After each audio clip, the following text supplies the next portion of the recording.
Welcome to Solar Notions, a podcast about solar operations excellence. For those of you who are new to this podcast, I wrote a book, and the book is called Solar Operations Manual, Book 1 Fix. And the reason why I number it, it's because it's the first book in a series of 3 books: Book 1 Fix, Book 1 Run, Book 3 Automate, which is the framework in which I work, in which the community is growing, and through which I'm helping my clients. Why did I write a book? Was simple reason to discipline myself and to put together, or force myself to put together, the accumulated knowledge, experience, resources that I have access to, and make them available for free to the members of the Solar Operations Excellence community and everyone that follows me. It is, and for those that have listened, I may be repeating myself, it is the book I wish I have read more than 6 years ago when I started into solar operations. Now we're going to speak about the first chapter in this book. To give you an idea how this works, the book has 10 notions. Each book is going to have 10 notions. The first 10 notions are what I call the fix notions, things that you need to get right before you do things, or when you do things very much early stage, because if you don't, you're in a position to hurt yourself, hurt the business, and be more of a risk. Or if you run the business, run your business into a wall. So the first chapter is called Notion 1, Get a Grip on PV Systems and Components. When I set out with this book, the goal was not to rewrite what is written. And I think one item that the solar industry got right was the wealth of documentation that teaches you about the equipment. Nevertheless, very few have access to it. And among those who have access to it, me included, not everyone has the time nor the starting knowledge to go through it and assimilate it, integrate it, put it to good use in a very short amount of time. So I'm not going to rewrite that, but I'm going to decipher in this companion episode, why do you need to literally get a grip on PV systems and its components? Now, most of the times, operations and maintenance, technical asset management, and even a bit portfolio managers and lifecycle management, they receive a plant that was already designed, built, commissioned, and handed over with, let's say, a certain performance, T0 in terms of PR, availability, and conditions. The components are under warranty. The build is, at least in the beginning, under EPC warranty, which means that for the warranty period, the go-to, or the way in which you treat your components is wait until it breaks, or wait until it shows some signs of fault or failure, and then you fix it. Most of the times you cannot fix it. Maybe there's a broken connector, a cut cable. Yes, you can fix that. A module, broken glass, burnt fuse, damaged diode, you are not going to replace that. You're going to either simply replace the module with the spare modules, because the economy of replacing a module through RMA doesn't make it worth the overhead, especially if you're running plants in Europe or in the US. The amount of time that you spend filing the claim for RMA being Return Merchandise Authorization, it's simply not worth the cost. Same goes for an inverter. You're not going to open up an inverter and start changing boards unless you get authorization for this. What you're going to do, submit an RMA, replace it. Same goes for breakers. With pretty much all the equipment is going to be like this. So the warranty system and the building warranty practically forces you to operate with equipment as it would be a black box. In some ways, it's comfortable. Intellectually speaking, can be very comfortable because you don't need to wonder what is inside. You don't need to know much about, I don't know, power electronics, know what's inside an inverter, or you don't need to know too much about cell technology or what happens inside a module. It's a black box. It's broken. You replace it, and someone in the administration is going to get the approval for it. Easy peasy. But this is the big but. This comes with a significant disadvantage on the medium term and on the long term. Number one, components that you don't understand also means that the moment smaller issues start to come up, you're not going to be able to actually see how a small issue is going to start to grow and propagate into a bigger issue, which means that you're not going to intervene on time. Or those that need to intervene on your behalf, and I'm speaking here to technical asset managers, you will not see it coming early enough. And by the time it happens, it may be too late, or it may just get really, really expensive. Pretty annoying, right? That's medium term. In the long term, warranties are going to expire. And then the question is, what are you going to do when warranties are going to expire? Because at that moment, either you have your own capabilities to do deeper diagnosis, literally opening up inverters, or you'll be able to escalate to a partner, which is a inverter repair company or the OEM itself, and have a more meaningful conversation about the issue at hand. Same goes for modules, same goes for breakers, for your SCADA equipment. But there's another dimension of it. The moment that you start to understand technology inside the components, how do they go through their component life cycle from factory, commissioning, transportation, all the way to the end of its life or the end of its first operational stage, you'll start to see patterns. And when you see patterns, then you're going to be able to put in place solutions that tackle these patterns. So let me start off the bat with a few stories, because these stories have taught me about these patterns. And the whole idea of a companion episode and a podcast episode is to tell you a story. Knowing your components, you can consider it a superpower because it gives you the ability to anticipate. It gives you the ability to do deeper reasoning. And by default, someone in the operational stage, whether it's an O&M technician, technical asset manager, portfolio manager, technical expert, you name it, you don't deal with just one component. You don't deal just with modules.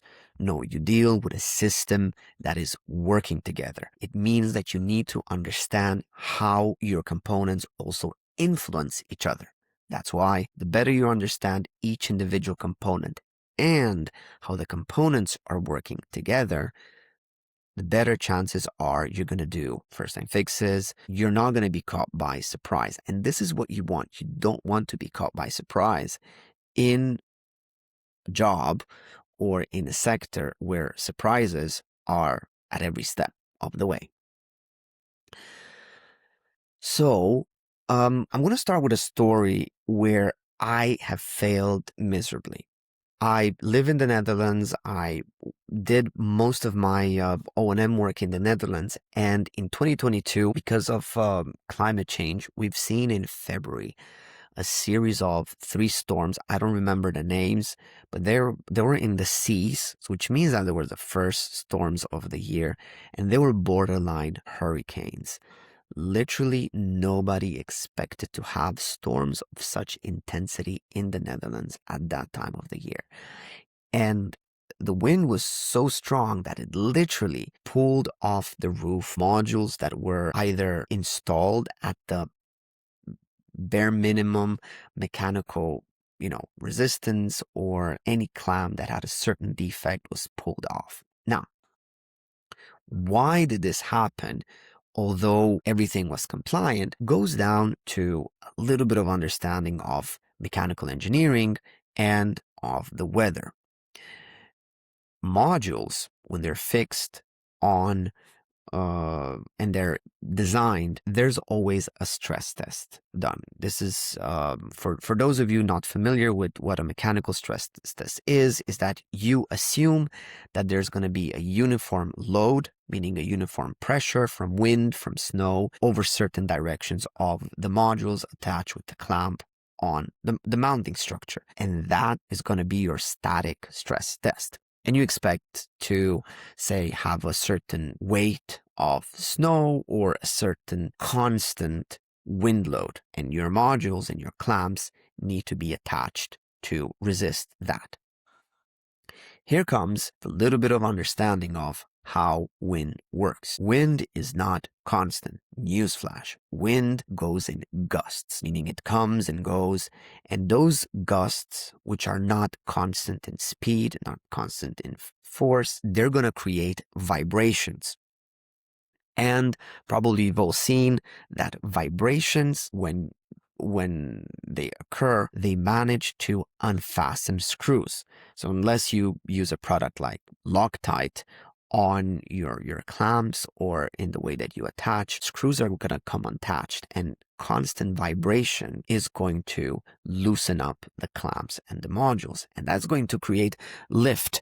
And that lift is just like under the wings of an airplane. It's going to pull your modules out and is going to create a hell of a mess. So I encourage all of you that have plants, rooftop, ground mounted, floating in areas with very high wind, also to consider, at least during commissioning, if not ideally during engineering, and if neither during engineering nor during commissioning at a later stage, to run a dynamic stress test on your modules. Now, getting back to my screw up, what happened?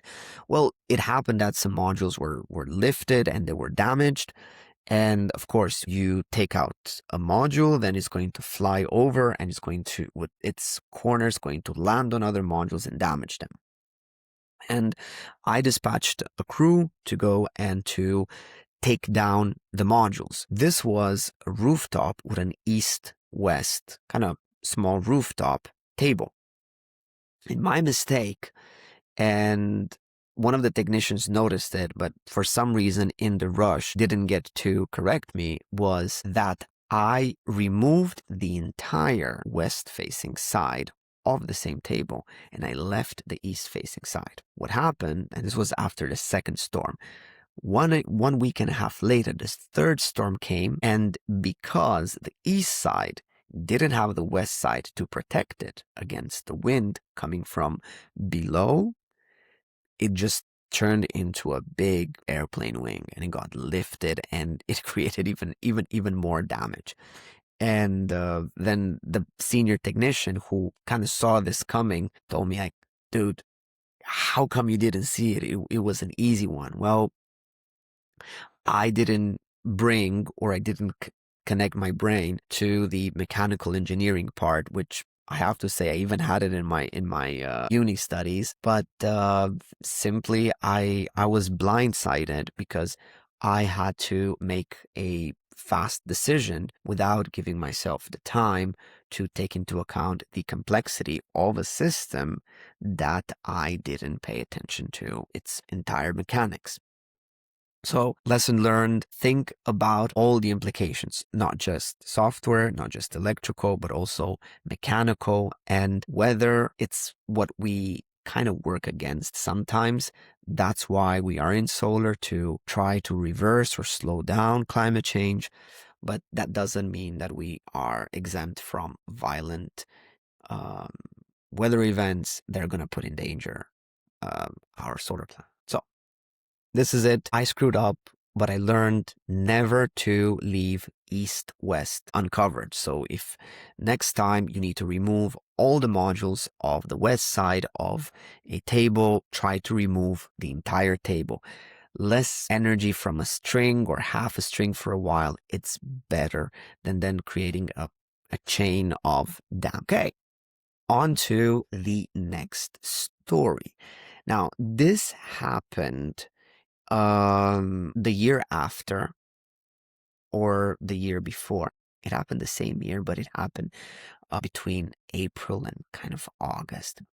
So we and at that time I was still working in O&M. So there was this plant, ground mounted, also in the Netherlands, where the waterbed was quite high. It was newly commissioned, and somehow in position, I remember also the number, in position 11, the inverter used to have a fuse and then a phase burned on the AC side. And I was like, why did this happen? We measured the strings, everything seemed fine. We got very fast a new inverter through the RMA process. Then a month later, same thing happens again, exactly the same inverter. No other fault information.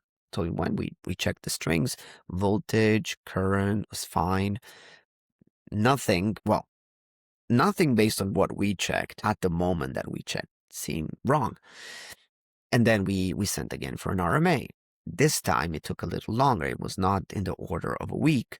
It was in the order of a couple of weeks, or actually it was 3 weeks.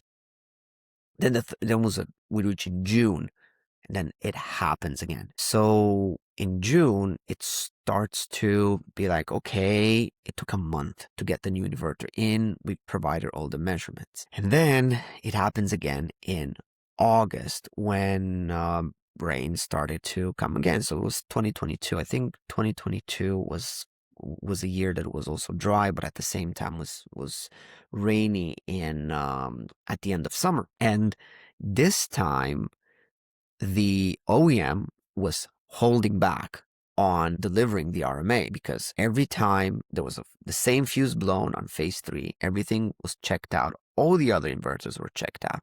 So then we started to dig deeper. We started to look, hey, do we see any imbalance phase per phase? Absolutely no imbalance. Did we see harmonics? No, we didn't see harmonics. Did we have too much reactive power? No, we didn't have reactive power. Did we have insulation resistance on the AC side? No. Did the inverter show, or the other inverters have shown insulation resistance? No. Did we have reverse current on the DC side? No. Do we have the strings well balanced on the MPPT, meaning, east on the same MPPT, west on the same MPPT? No. So this was a very, very difficult predicament, because on one hand, the asset owner and the project manager wanted the plant to be operational because it was in the defects liability period. On the other hand, the OEM, the manufacturer, said, you must be doing something wrong, because you cannot send us a third or a fourth inverter for the exact same cost. So they escalated it to their more advanced troubleshooting team. And they downloaded the logs, and they really, really ran a deep diagnostic. Well, turns out that after having done that, they discovered that for a fraction of a moment, early in the morning, there is indeed a RISO, but not only just a simple RISO, a RISO that triggered a significant current leakage that has fried the transistors, so the IGBTs that do the DC to AC conversion, to the point that being a transformerless inverter with the earthing on the DC side and the earthing on the AC side connected, it actually burned the AC phase. And this was only possible the moment that the engineers from the manufacturer got in. Now, how could we miss this? We missed this for 2 reasons. Number one, because we never thought about running insulation resistance measurements. And second, because we didn't run the insulation resistance measurements, or that we should have run, at the right moment, meaning at the beginning of the day when there's high humidity. Now, after we got from the OEM the suggestion to do it, we actually did it. And I remember these were 1500 volt strings. So we used a tool that had, ground. It was a specialized RISO tool.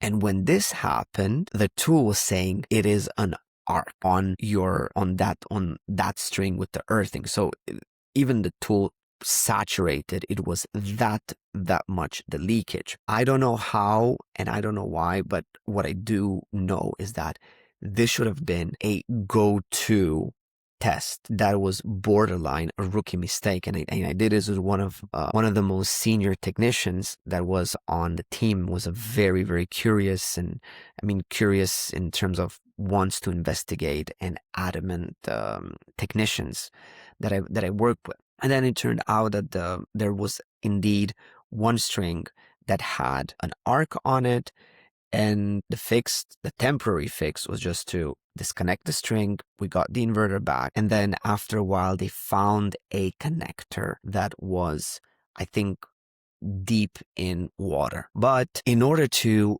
get there, I think in terms of number of inverters exchanged, effort, and so on, we went over 5k euros in terms of expenses. And on top of that, I think if those inverters would have been replaced without being under warranty, it would have been around 30k. We got lucky because we had a good relationship with a manufacturer, and the manufacturer was on our side and almost covered for us.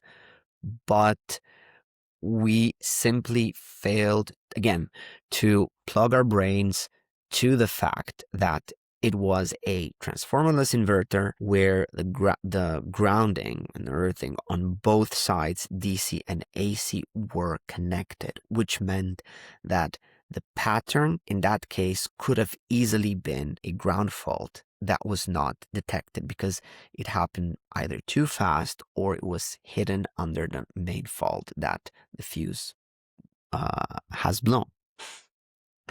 So this is the story number 2, a bad crimp or actually was a bad crimp in a connector under a lot of humidity that made us replace 4 times the same inverter. Story number 3.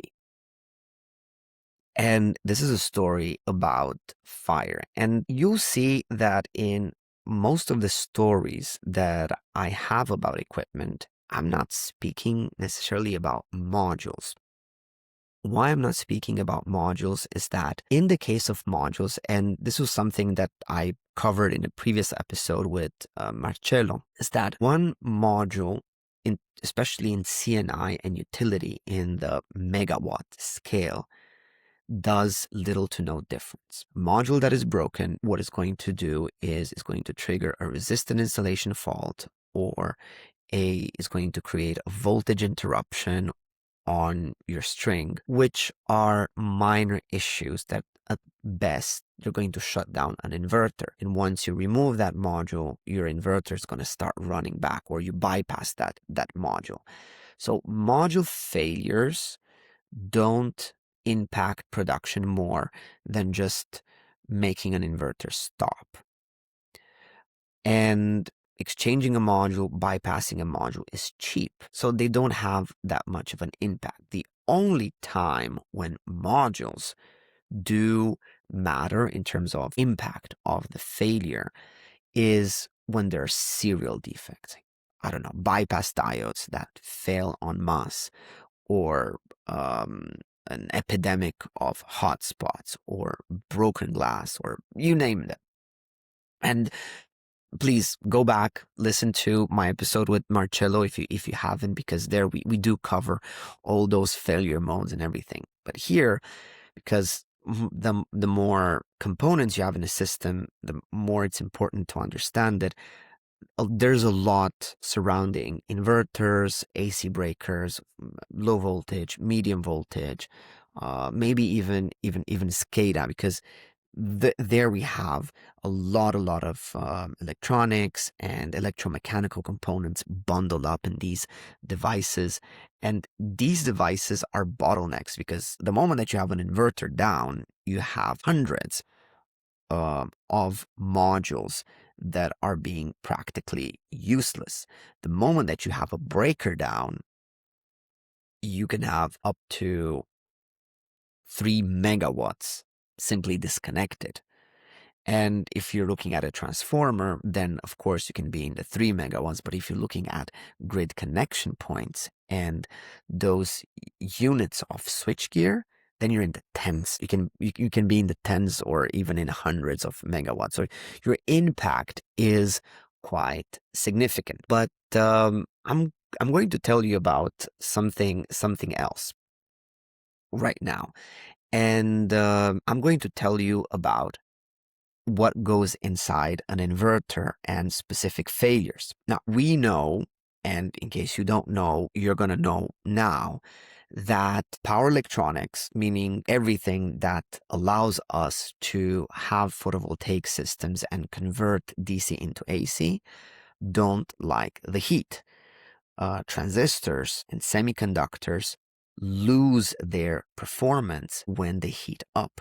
That's why modules are dropping in output power or nominal power the moment that they go above the standard testing temperature, which is 25 degrees. Same goes for inverters. Inverters, as of 60 degrees, they're going to start derating. What does it mean, going to start derating? It means that the software inside of the inverter is going to make sure that the output power is reduced in order for the inverter to be able to operate or cool down, because components that heat up start to melt.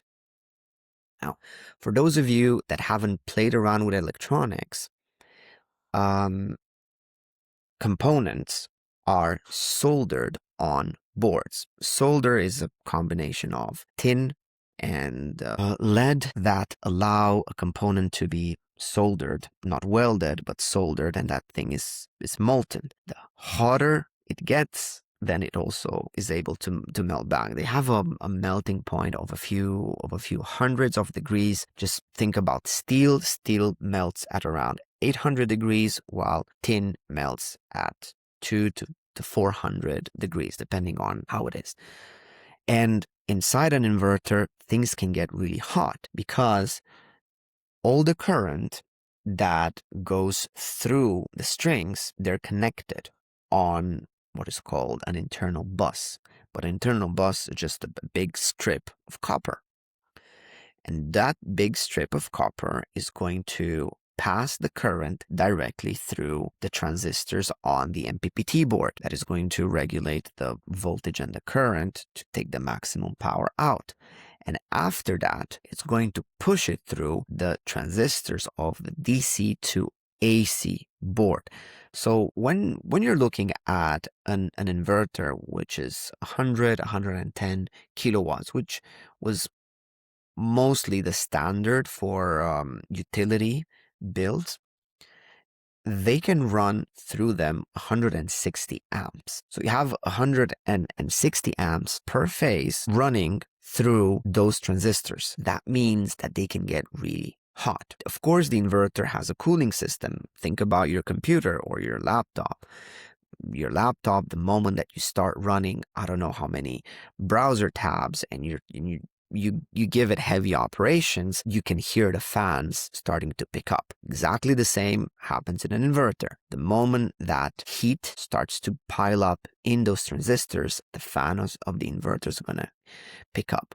But cooling down happens in two ways. Is the active cooling, where fresh air or colder air is sucked in, passes over the heated component, and then is pushed out hot. But at the same time, heat is going to start to propagate, to diffuse. The casing of the inverter is going to warm up, and then the heat trapped in the casing, which is usually made out of aluminum, especially to be able to dissipate the heat, will want to release it into the air. And here comes the problem. The moment that you put an inverter, even if the casing or the front panel is white, in direct sunlight or on a roof where the light can be both incident and reflected, and you just have these tiny rooftops on it, you're gonna project on the front door of the inverter more heat than the inverter pushes from inside. Then it's just thermodynamics. Heat is going to go from the hotter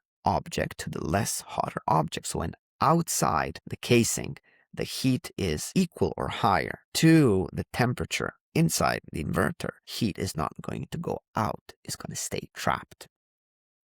And when it stays trapped, it's going to do some interesting phenomenon. It's going to start degrading the components, and it's also going to start melting your soldering. And why am I telling you all this story is because what I have noticed in the past years was that inverters were not designed to operate too long or day in, day out at very high, let's say 1.3, 1.2 DC to AC ratio at full power, meaning being clipped to their maximum output. And over time, that created fatigue into the transistors and into the soldering of the transistors.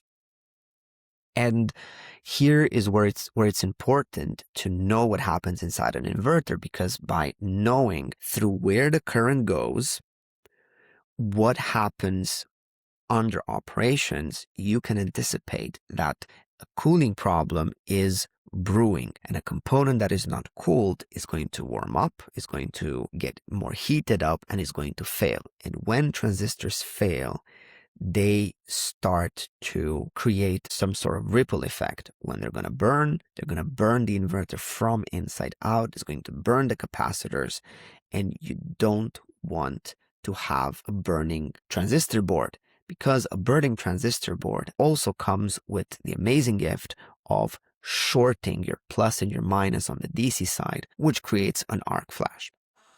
So you can see the universe of issues that comes from not understanding thermal effects inside the inverters. And this goes for all manufacturers, not specifically one or two. It's simply that we didn't account for the heat that now we have, especially in the northern hemisphere, and I'm speaking more about Central and Northern Europe, not to mention Southern Europe. But I'm assuming this is the similar case with US, with India, with places where it's warm.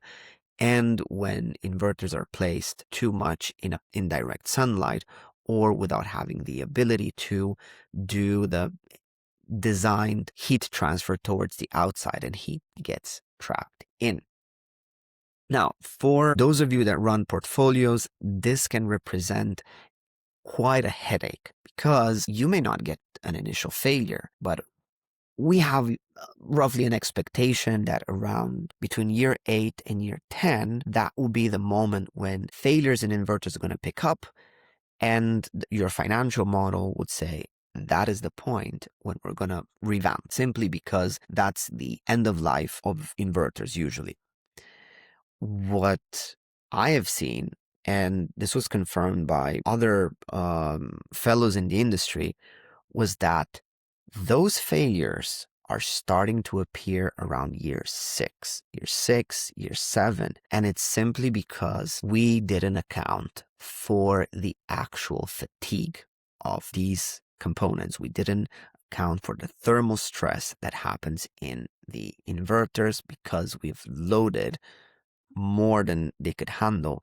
And also, for those of you that are not familiar with inverter life cycles, the industrial life cycle of inverter, meaning from the moment that you produce your first unit to be sold up until you produce the last unit, unless you have a special production line only for replacements, it's maybe 3 to 4 years tops, which means that you do not have the time as a manufacturer to collect all the data on all or on most of your operational assets, so that you can make better decisions, or so you can mitigate on a specific model the failures that maybe the first batch would encounter. This is a reality that we need to learn how to deal with. And again, knowing your systems and bringing in your understanding of physics, of basic and fundamental engineering, will definitely help you to preempt that. Then I have another story. And that story is about tripping. So we're moving one level up. We're moving into the area of circuit breakers. Now, circuit breakers are as much of a black box as the inverter, sometimes even more of a black box, because they're massive. They cost at least 10K, especially in utility, and of course, they are under warranty. Some circuit breakers are well digitalized. There's some brands that allow you for remote control, electronics to run. They have motors. Some, they're simply a electromechanical thermal system that you need to crank up and use quite a lot of strength to arm, put on, and put off. And here, what happened was I think it was the summer of 2021. It was a long, long summer. That was pretty much a warm summer. And the breaker kept tripping. And every time that would trip, that would shut down maybe 10% of a big utility plant. And we were wondering why, why it would trip, because the current level would be fine.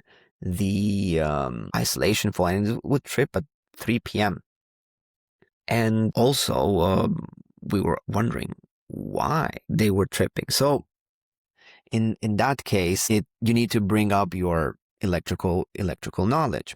And we overdid it because we went full in. We put measurement instruments. We checked all of those things. We checked harmonics, checked field rotation. We checked reactive power, power factor, everything. In the end, it turned out that the reason why this breaker was tripping was that the dials on the protection settings were maybe just a few degrees towards 0.8 of its nominal current instead of being 0.9. I mean, wow. It took hours of work and maybe days, but in the end, it was something maybe more basic. And here it was a combination of approach with just being parsimonious about what could have failed. And the moment that we tweaked the dial in the right position, although it looked like in the right position, but to a trained eye of the manufacturer of the breaker was not, problem stopped. So yeah, it is important to also be aware that maybe certain tweaky settings on your breaker can also put down 2 point something megawatts. And this was a short story, but it's also a lesson about why it's important to know about your systems. Now, I'm going to move one level up and I'm going to go about a transformer. When we look at transformers, I think they're one of the most robust pieces of equipment in a solar plant. Whether they're the transformers that go from low voltage up to 800 volts to 10 kV or 20 kV, or we're speaking about the transformers that do grid connection level integrations, they're pretty robust. Their maintenance is straightforward, but it is heavy. However, here is important to know that transformers, they're like your queen on a chessboard. The transformer goes down, it takes down with it, and it's not power electronics that can be swapped. It's not something that you can shut down, reboot. It's usually a problem. And in the case of the transformers that I'm going to tell you, it was a story where the grid operator comes in. They had to do upgrades on the grid. They come in and they say, okay, we need to shut you down, but when we're going to shut you down, we're also going to check if everything is fine. So they open up each transformer and then they call me and they tell me, hey, we cannot put these transformers back on when the time comes because your low voltage terminals connected to the transformers have melted insulation. I swear, my face just fell off. I'm like, what? How could this happen? How could we miss it? Well, number one, this was missed because there was no maintenance in place. It's not the topic of this discussion, but there was no maintenance in place, and I was completely blindsided about that because I assumed during handover that transformer maintenance was signed. Then I tried to go back. Okay, so there's no maintenance, then there's no maintenance report. When was the last time that we have any information about these transformers being in operation? And it turns out that there was no commissioning report. There was no site acceptance report. It was only a factory acceptance report where everything was fine in factory. Now, most of the causes with AC equipment, it's not that transformer winding failed or something had failed. It is at the assembling points. Keep in mind that the more assembly points and the more elements you have, the more you increase the chances of failure, because those failures appear at the assembly point, especially when the assembly point is done by humans and is supposedly being tested by humans. And this is exactly what happened. The terminals were connected with bolts, so the cables were having a crimp terminal that then had holes to be connected with bolts to the terminals of the transformers. And the problem was that these bolts were not fastened properly. And when you don't fasten properly bolts, then that means your current transfer surface, for those that are not familiar with electrical engineering, you need to have a good surface to transfer current in a connection. Why? In order also to dissipate heat. If you have a very small surface of connection, that means that the entire current is going to travel through that. And that means that that small place is going to heat a lot more than if the current transfer had been distributed over a bigger surface. That's why we put bigger cables in place when we have bigger currents. And if that point starts to melt because of too much current, then it's going to create an arc, or it at least is going to melt and is going to dissipate things all around. So this was the case. On two transformers, bolts were not fastened properly, and they started to melt the isolation to the point that they even damaged the terminals.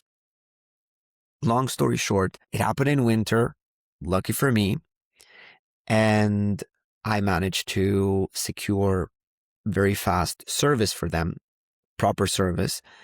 And within a month and a half, both transformers were back and they started to run. I think the fix part of it is a success story, but nevertheless, it also shows that we underestimate the impact of not knowing your systems. And my lesson was that I assumed that everything was fine. I didn't do a thorough check when I got the handover because I assumed that everything was fine. And I didn't even have the inspiration to ask for a thermography check, which under all standards, where you call it the 62446 for commissioning and operating PV plants, or the national standards, thermography on your AC components, it is mandatory. And it's mandatory for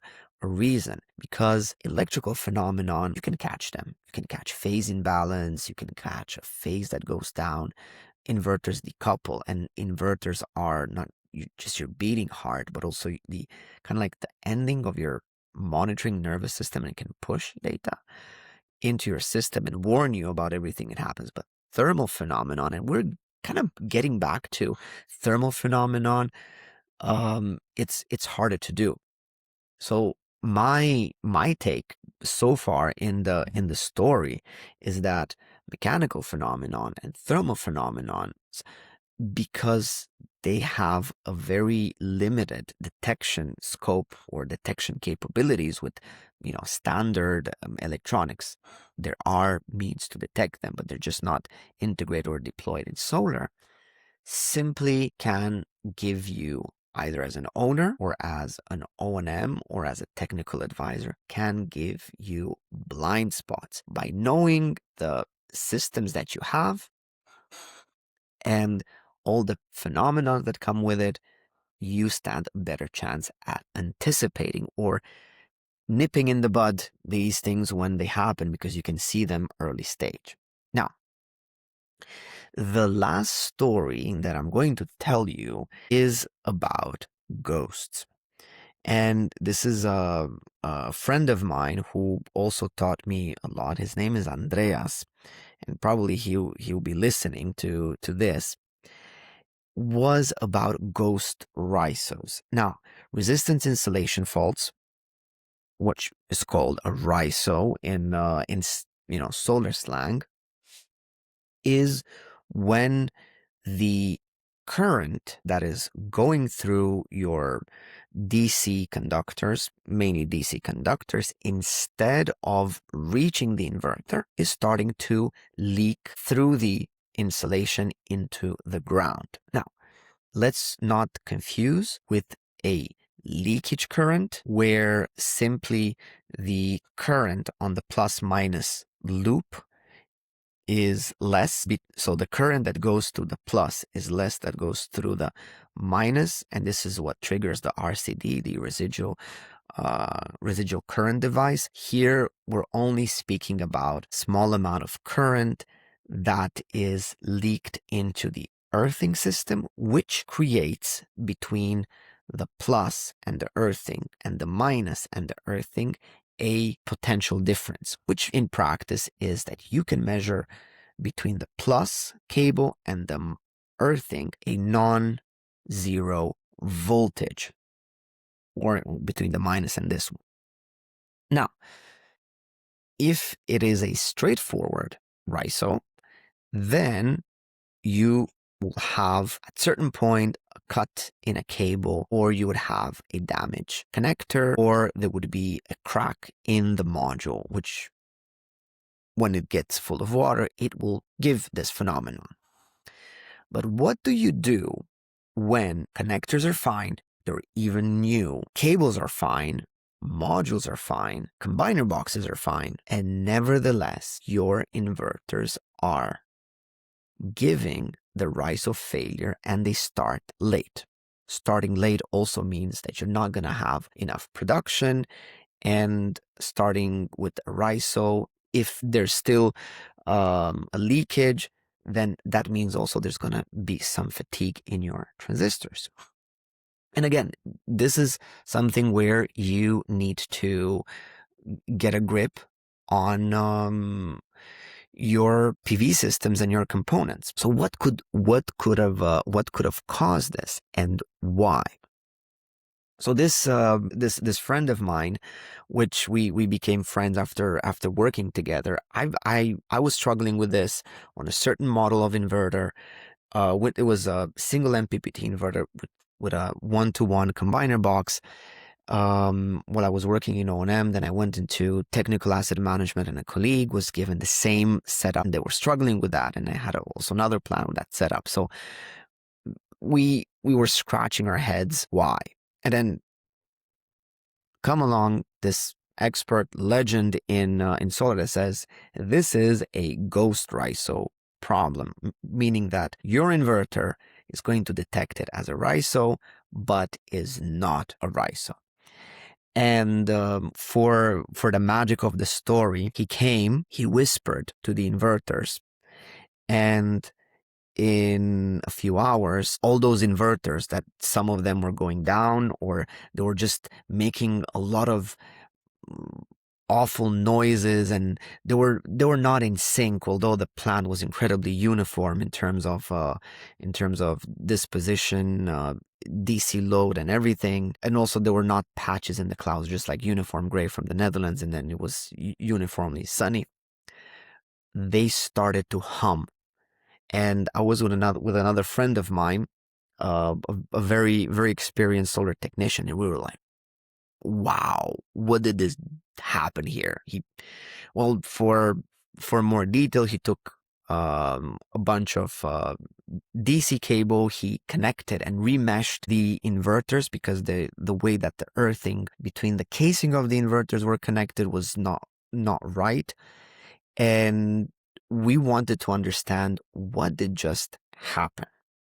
So then he told us about what is called residual current that goes on the surface. So in all cases, these were 1500 volt strings. The modules were high power modules. They were at least 500 watts plus. They were in humid area, and then I received the paper from one of the inverter manufacturer, which says that this is a capacitive induced current on the surface of the module. So on the surface of the modules, because of this high power, high voltage, high humidity, it polarizes the water particles, and it creates, through a capacitive effect, current. And that current, it is traveling over the cable. It travels on the particles of water that are on the outer isolation of the cables, thus creating a leakage into the earthing system, which creates a non-zero potential difference between the isolation of the cables and the earthing. Afterwards, I discovered why. This residual current, born from a capacitive inductive effect, when it is generated and it stays on the isolation of the cables and it's there, the moment that you shut down your combiner box, for example, you force all the current to go into the earthing. So all the accumulated residual current is discharged. So 5 minutes later, or even a minute later, when you put it back on, there's no more residual current that has accumulated overnight or early in the morning during startup. Now, in meshing the inverters in between them, what happened was that by doing so, you're dispersing this residual current, and you allow for the inverters to also synchronize on how they handle at MPPT and at DC-AC level the harmonics and this distortion created by this residual current floating around. And because the inverters managed to synchronize this, two things happened. Number one, better meshing means better discharging. Second, inverters that are synchronized also work, quotation mark, they work less in order to push into the grid the current, which means less effort on the inverters, smoother ramp up, ramp down, also means unlocking better performance. And usually an inverter can be, so for the IEC standards, in order for a string to pass resistance insulation fault testing, it needs to have 1 mega ohm. The moment that you put several strings in parallel, it means that at inverter level, you're going to have in the, I don't know, 200s, between 100 and 200 kilo ohms. I'm not going to go into the math of this, but I'm sure you can easily look it up, how you calculate the resistance equivalent of parallel circuits. So you have a bunch of circuits that need to have at least 1 mega ohm, and then you're going to be done. In practice, a good string has 100 or more mega ohms. A wet string may be in the 50s or 40s, but my rule of thumb is if a new string is under 20 mega ohms, that's not good. If it's below 10, that's already a string that is showing weakness. And if it's between 5 and 1, for example, that's clearly a string that has a defect, that it's very early stage, but it's there. Ohms. With the meshing, the insulation resistance of the system, so of each inverter, went up to 2 mega ohms. It was nuts, I swear. And in doing so, the late start problem ended. The only thing was, you need to understand this phenomenon of capacitive-induced current, and you need to understand how inverters try to work this out and not let them work individually, but literally make them work together. Whew. And this was the last story. Now, in all the topics that I picked, I left aside SCADA monitoring and control systems. Why? Simply because the next chapter in the book speaks about that. So the next solo episode, of which I call a book companion episode, is going to speak exclusively about that. So for now, we're going to stop here. But before we stop, what I want to convey to you is that solar may seem complicated, but you don't have to deal in the end with that many components. Phenomenons, physical phenomenons, and the engineering may seem complicated up front. In reality, it is complex. It is a lot of small phenomenons, small components, small behaviors, which to someone with basic technical understanding, with someone with even, common sense about the environment, they can be pretty, digestible. You can approach them. However, when you try to put them all together, that's when complexity reveals its face. So I invite you to go and join the Solar Operations Excellence community. You'll see the link in the episode description. In the free community, you're going to find book 1, read chapter 1, and listen to this episode after. Or, well, by now you're going to listen to the episode. So maybe think about the episode.